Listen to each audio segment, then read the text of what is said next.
The Askar refugee camp, located on the outskirts of Nablus, is one of 19 Palestinian refugee camps in Judea and Samaria, controlled and maintained by UNRWA, the United Nations Relief and Works Agency, which benefits from a whopping budget of $1.6 billion, flowing from 67 donor countries and 33 international NGOs. 58% of that budget funds the UNRWA school system, which emphasizes and promotes the right of return as the underlying principle for its operations, its very reason for being. احنا تهجرنا من يافا واليوم جايين نحكي عن حقنا بالعودة وبنكافل لحد ما نرجع لأراضينا في يافا وأراضينا بحيفا والليل والرملة، إنه راح نرجع قريبا جدا. لو شو ما يصير يصير، مش راح يصير سلام. السلام بدناش إياه. شو بيعلموكم عن حق العودة بالمدارس؟ ما احنا مشروع شهادة كلنا، واحنا لازم ندافع عن وطننا كتير. راح ناخذ حقنا والله ينتقم منهم ان شاء الله يموتوا كلهم. القدس عاصمة فلسطين وراح تضلها لنا، مش راح تتغير، راح تضلها لنا. المستوطنين اللي فيها كلهم راح ينطخوا. يا توتة الدار صبرك عالزمان انجار، لابد ما نعود مهما طول المشوار. يابا يابا يابا يابا يابا. وحابة أقول لكم إنه مفتاح العودة لساته معنا، وراح نفتح يوم من الأيام في بيوتنا. مثل إني بتعلم بجهدي وحق إني آخذ وطني ونحرر فلسطين، يعني الناس الشهداء يعني بيقدروا يحرروا فلسطين إذا بنضلهم هيك.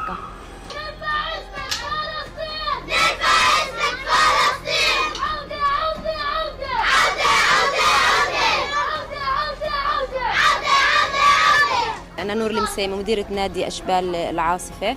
إحنا كل سنة اللجنة الوطنية بتعمل نوادي صيفية في مخيم عسكر. قسمنا الأطفال ل4 مجموعات حتى بأسماء شهدائنا في مخيم عسكر، أساسهم يضلوا حاضرين في ذهنهم وفي أفكارهم، ويتعلموا منهم البطولة ويضلهم مستمرين في درب المقاومة. وفي عندهم يعني كل طفل مستعد يكون مشروع شهيد مقابل إنه يحافظ على المبادئ اللي إحنا مترسخة عنا، حقنا في العودة، وإن شاء الله انتفاضة أقوى جاية، وهدول أطفالنا هم اللي راح يقودوها. The delusion of refugees going back to homes they left in the wake of the 1948 war, homes which are long gone, has turned into the source, the motivation, and the promoter of the armed rebellion against the Jews.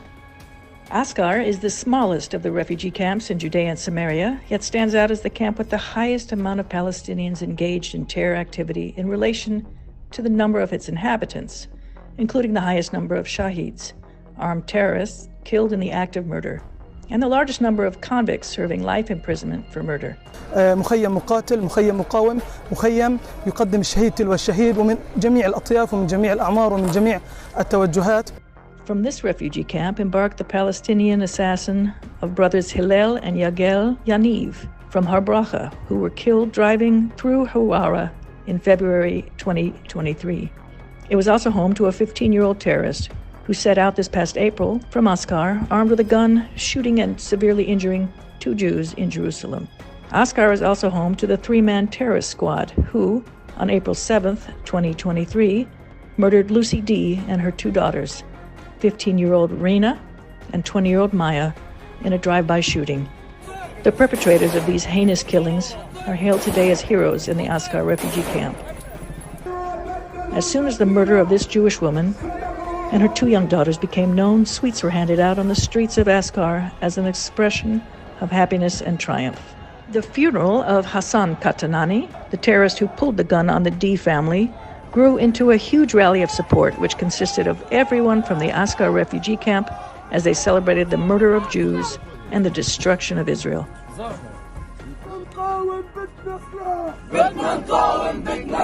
مين بطل المخيم؟ حسن القطراني. ليه؟ سوى عملية لأنه أول شيء دافع عن وطنه وعن كرامته، رجع شوية من الكرامة لما هجرونا من ديورنا وبيوتنا وسيطروا على أراضينا. مين هدول؟ إبراهيم النابلسي ووديع الحواح وعبد الله الحصري أحمد السعدي. مين هدول؟ استشهد. إيه؟ كل مخيم أبطال، في صالح صبرا وفي معاذ المصري وفي حسن قطناني وفي كتير شهداء عسكر. ونعطي لأخوتنا المقاومين نهديهم سلام والله يحمي كل واحد مقاوم. تحية لكتيبة عسكر وكتيبة جنين وكتيبة بلاطة. هذا عمي الله يرحمه استشهد 2022 28/10/2022.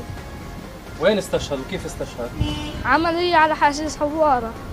Posters with pictures of the killers were plastered in every corner of Askar, while songs of praise for the murderers were composed in their honor. Askar's UNRWA summer camps were even named for these murderers.